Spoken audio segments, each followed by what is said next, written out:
All right, so let's start with you. So tell me a little bit about you.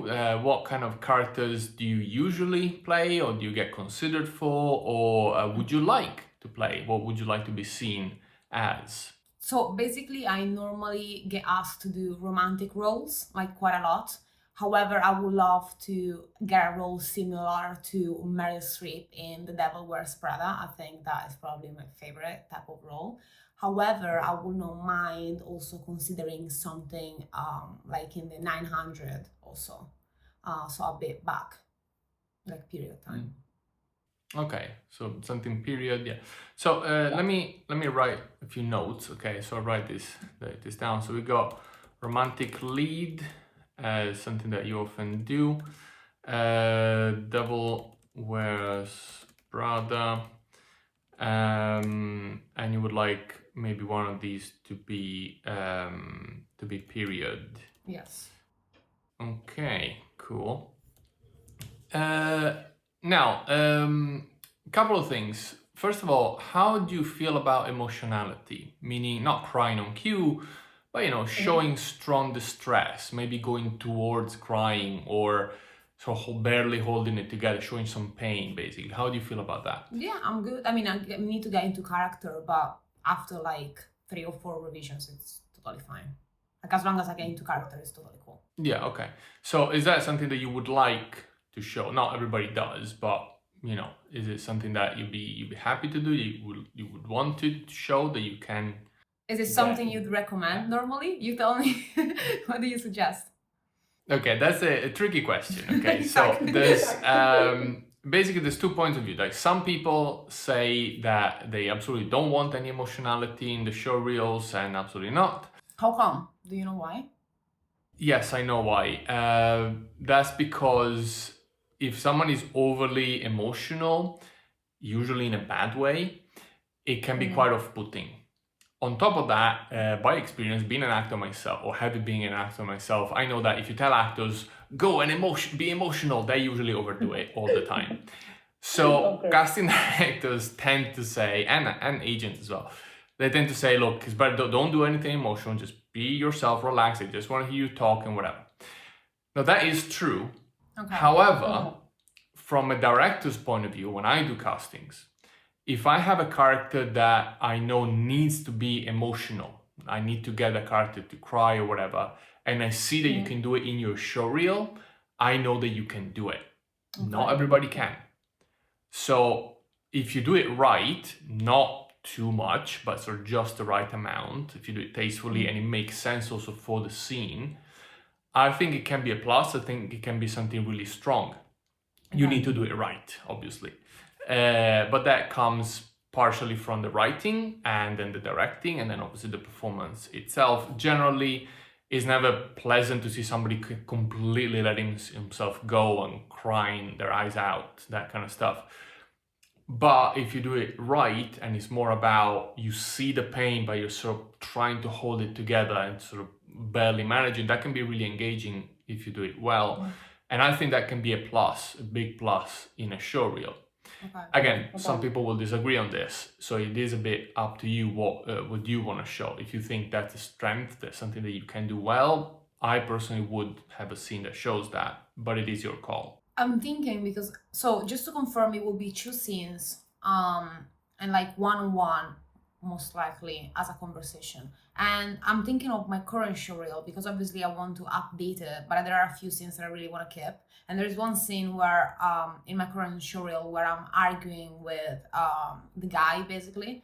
Can't remember if it was supposed to be my boyfriend or ex-boyfriend, something like that kind. And I'm really in distress, almost if I'm in between sad and angry.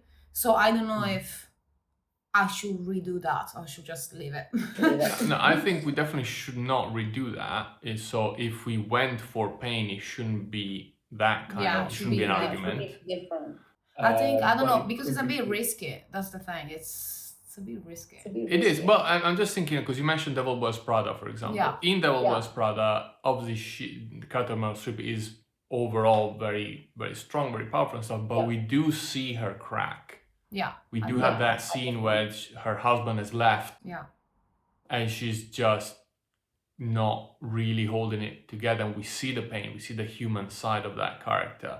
That's actually the scene that makes that character whole.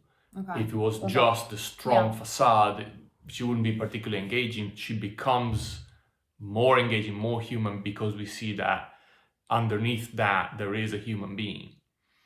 And usually those are the type of scenes which are more engaging. So again, that would depend. Like, it depends on what you want. It could be that you want to show that, or it could be that you say, just, no, I've got a scene where I show some more emotions. Let's just stay more conversational for these new ones. I think It's a bit up to show you. like a different type of emotions, because I always showcase, that's the thing, like I always get casted for this like cute roles, or like romantic, either really sad or like angry or really in love. I would love to show, for example, sarcastic conversation. I think that would be amazing. Not too comic, but like really sarcastic, that like is for few intended. That's something I really want in the showreel. I don't know if it's better in with the first scene or in the period scene. That's up to you. I'm gonna leave that to you. Yeah, that's right. And maybe something that I'm missing, I think, is something more like simple, like lively, like happy, more myself. Because I feel like I already have this like strong point of view. It would be really cool, because for me it's really hard to showcase my normal self, let's say, in a way, because I do social media quite a lot, so it's hard to like keep it balanced or like mix it up at the same time. Like I'm really easygoing as a person, like really simple. I like small things in life. That's me. I mean, I'm Italian, of course, but I would like to show that also in the showreel, because I feel like I don't show that part of my personality a lot outside. And I feel like that will get me so many more castings, in my opinion. Like my agents told me that already, but I don't know how to portray that into like text and you know, into a scene, because I don't have like a third person out of me, unfortunately, that can like follow me around and write it. So I don't know, what do you think? Yeah, no, I think absolutely we should have a scene where, if you don't have it already, but a scene where you're almost you in a way. That's something that actually casting directors very often ask for. They say, you know, when they say, you know, we just need to see you talk, just be yourself and talk. Yeah. No scene is ever just yourself and talk. Exactly. Any scene in a script has something happening that has to forward the story. But at the same time, it's important that we make something that makes sense and showcases you kind of as yourself, like pretty much as your personality is, because very often that is what they're interested in anyway. So absolutely, I absolutely would have something like that. So, okay. So basically we're looking at one period scene, one contemporary, and one where you have kind of romantic. We could put that into the romantic lead type of thing, but in the more, let's say, rom-com scenario, not romantic dramatic, but more rom-com, so lively, happy, easygoing, more similar to yourself. And the other one would be instead a more maybe more sarcastic, more powerful, kind of Devil Wears Prada style of character. Let's talk a little bit about this one. So Devil Wears Prada, the character is very often basically the villain of the scene. She is, you know. So do you want to go down that route to say that, okay, let's do a villain, do someone who is 100%. 100%. Hero is boring. Let's go for the villain. Absolutely. Villains are always the best characters. Okay. So now I need to come up with something. Let's talk about this one first. And I think it could be interesting if we combine the period with the villain role. Okay. Just because it can also be slightly unexpected, in the sense of, you know, women in the 1900 whatever, obviously their role in society and stuff was not the same as it is now. They were supposed to be more meek or whatever. So to see someone instead who is strong, manipulative, and all the rest is always more interesting. Not that there weren't, there were a lot, but, you know, there are a lot of characters like that already, but that's because they are interesting, I think. 100%. And I was thinking, what if we had a scene? Usually we do two-handers, just do two characters. But what if instead we went for three? Sounds good to me. Just because that could allow us an interesting dynamic. So For the sarcastic one or for the period one? yeah, the sarcastic, evil, not evil, but the manipulative one, basically. So the idea is this: you're basically talking to these two people. Maybe they might be a couple, for example, but you're talking specifically to one of them because you know something about this one person that, let's say, he doesn't want his fiance, for example, to know. Okay.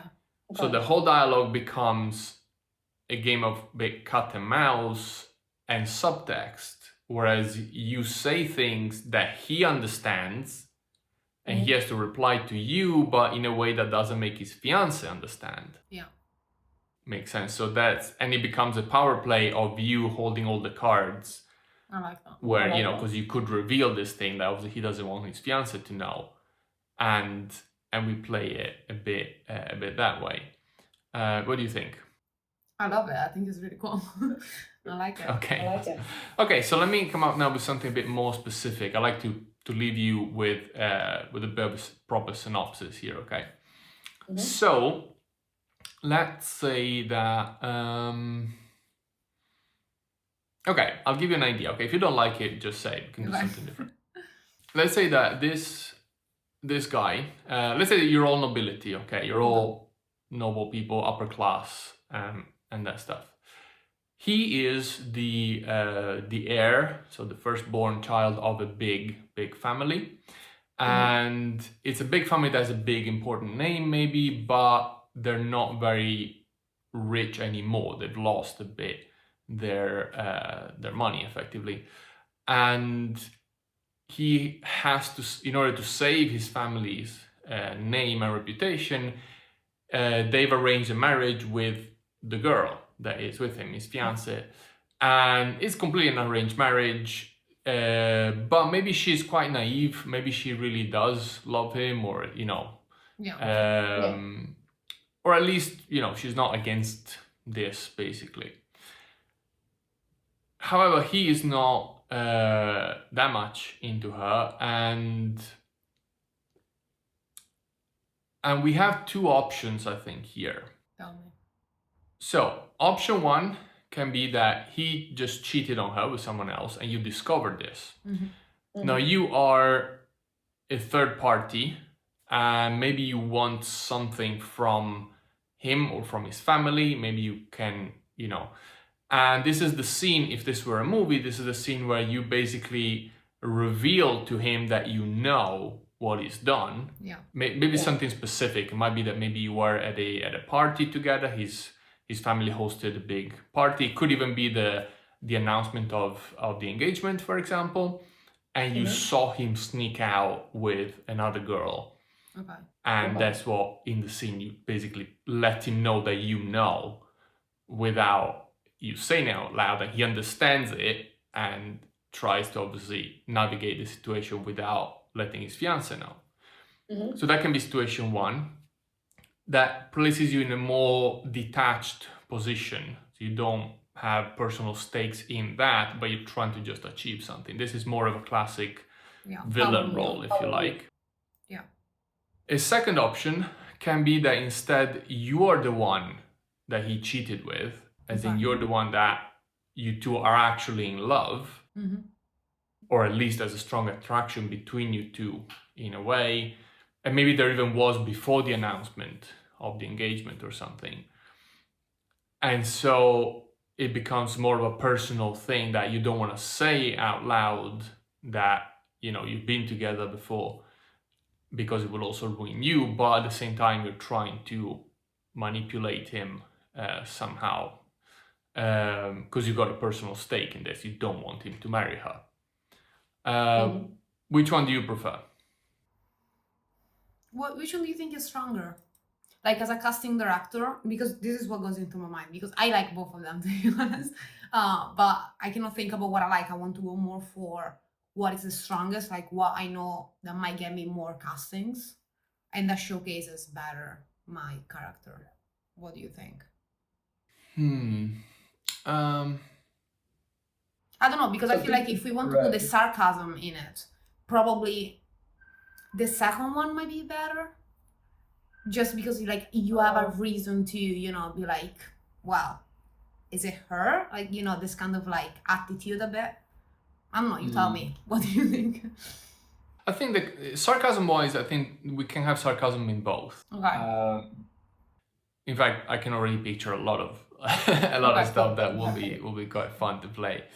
I was just thinking, because of you said you want to distance yourself a little bit with this one scene from the romantic lead type of character that you play a lot, then maybe it might be better to just go for the straight up villain. Okay. By villain, I mean, you know, it's not Bond villain. Mr. Bond. Yeah, no, it's not that.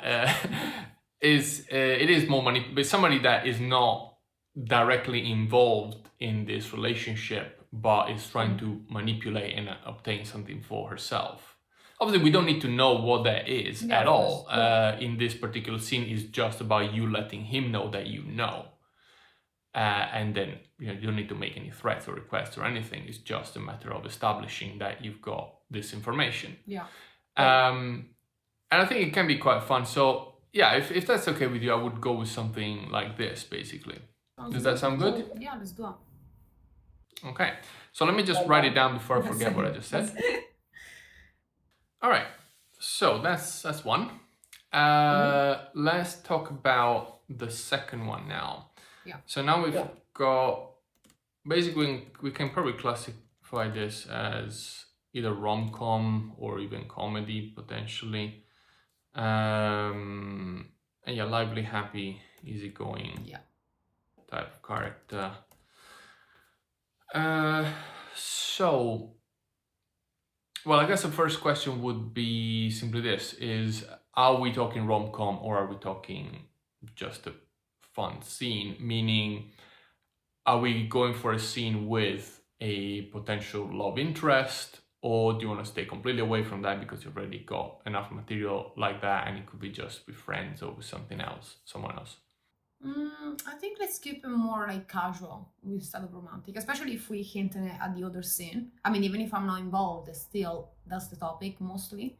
So I'll say let's get away from it completely. So either, I don't know, with a friend or something of the kind. Okay, so we can go with with a friend. Okay. All right, so even if we don't go for full-on comedy, but I think there's a dynamic that can still help us to come up with something, which is the classic comedic duo dynamics. So you have the funny guy and the stray guy that reacts to the funny guy. Keeping in mind that the funny guy doesn't have to be funny. Yeah, of course. Can be just somebody that is maybe doing something silly and not quite realizing, or is a bit unconventional, that sort of stuff. And the stray guy just is the one that reacts to them. The comedy comes from the combination of the two. It's not just the funny guy being funny in that sense. So which one would you be between funny guy and stray guy? Probably funny guy. Okay. Switch it up a bit. I never played this kind of role, so that would be interesting. So as I said, it's just a basic dynamic that we can use to then come up with something. So it could be as simple as you're catching up with a friend and maybe you're excited about a new job offer, for example. And so let's say you've got a job and you've been in this for a while, but you're not particularly excited about it. It's just, a day job that you do. And now you've been offered something else that you are actually really excited about. And so you want to tell your friends, so you catch up and you're like, well, I've been offered this. And even though it is cool, but it's not quite as cool as you make it out to be at the beginning. So as you keep talking, as your friend start asking questions, suddenly it becomes sort of less and less. The friend and us and the audience realize that, ooh, maybe this is not such a great opportunity, because there's maybe a lot of things that are a bit iffy. Like maybe to start with is not a full job, it's just an internship, and then it's not even paid, it's only expenses, and then you're not even actually doing what you were wanting to do, you're just an assistant that will bring coffees, that kind of thing going down. Yeah. But maybe the fun thing can be that instead of you getting depressed and sad about it, you keep up your enthusiasm, and maybe in the end you win the friend over with that. Say, well, you know what, if you're happy about it, go for it. You never know, maybe you'll meet people, maybe you'll get to know someone, and maybe that can lead to the actual How job can we you want make to it do. How can we make it though? comedic though? Oh yeah, that's the idea, that it is comedic. Okay. This type of thing should be absolutely comedic, and part of the comedy is the friends are poking holes in this thing Okay. and realizing how little you thought about this. Love that. Because maybe you're not even, maybe it's not just that they offered the job, it's that you already took it. You jumped on it, gave notice right away, and you're starting tomorrow. And like, oh wow, okay, that's cool. I didn't know you were going. We could even ramp up the stakes a little bit. For example, you could, maybe you're not just friends, maybe you live together, and so you share the rent. And maybe the reason why you're talking to your friend is not just to talk, but also to ask if she can basically pay your half of the rent for the next 2 months. Okay.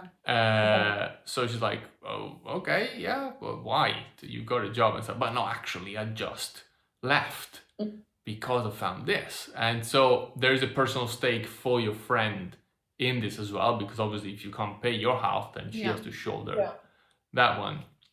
And so the comedy in this comes from this kind of interaction where you're super excited about this, and she's like, really? But as I said, it could be fun if in the end we keep it light and we keep it upbeat. And in the end, in spite of this not being as great a thing, you do win her over through your enthusiasm. What do you think? Yeah, I like it. I really like it a lot, actually. And I think it's also easy to move location with this type of dialogue because it's about rent. So let's say we don't find the field, because how I'm imagining is like me and her sitting on a field, like looking at the view and talking and laughing it out. However, let's suppose that is not manageable. We can always recreate that at home, because it's like a home scenario. Maybe in the kitchen, I'm like making something of the kind. So it's easy to recreate anywhere else. So that's actually really cool. I really like it. Yeah. Okay, excellent. So let me write it down before I forget what I just said. Yeah. Just what kind of job would you want to be doing? I mean, springs to mind just working on a film set as a runner, for example, if that were the thing, because it's the classic type of job that doesn't pay much for. Yeah, something simple. Like I want to make it look like I make it so much of a deal. And like, for example, oh my God, I got this new job in this new company. I do this, I do that. But moral of the story, I'm a receptionist. so people can lead to that. I think that would be really interesting. So anything of the kind, I think any industry works for me. Whatever you think fits best, I will leave you. So we could, we can go with a company. We could go with a company that makes clothes, like Prada, for example, or whatever else. And maybe your dream job would be to become a designer for them. And so you start. It starts like, it sounds like, oh, I'm working for Prada and stuff, but then maybe you're like, basically it's an internship as an assistant to something. So what you do is you fetch coffees effectively. Okay. Yeah, I love it. I really like it a lot. Okay, excellent. Also, out of curiosity, because we're incorporating irony in this, which I love a lot, should we still stick with the sarcasm in the first scene? Or should we? Absolutely. Still? Because keep in mind that in the first one, you're the one who's being sarcastic because you're the one who has the upper hand. You're the one who has, you know what I mean? You're in control of that scene. In this one is the opposite. Okay. The status, the power dynamic between the characters is the opposite because, yeah, you got the information, but the information's a bit shit. You're the one who hasn't quite realized maybe what she's doing. And so in terms of power dynamic is the other character who has more. And I think also it will be slightly different. It won't be sarcasm per se, at least not of the same type. The first one, sarcasm, will be used as a weapon. Yeah. Whereas this one is not. It's more like the general irony of the situation. So I'm thinking, always for showreels, I always think in terms of performance. What are you playing? And that's, well, the two performances would be completely different, literally polar opposites. And that's important. That's what matters. So we're showing different sides of your acting to the casting directors. Sounds good. Perfect. Okay, excellent. So I will now send you an email with the synopsis that we discussed and our terms and conditions, privacy policy, and all the rest. And we'll take it from there. Amazing. Okay? Thank you so much. Thank you very much. Okay. Bye-bye. Bye. Bye.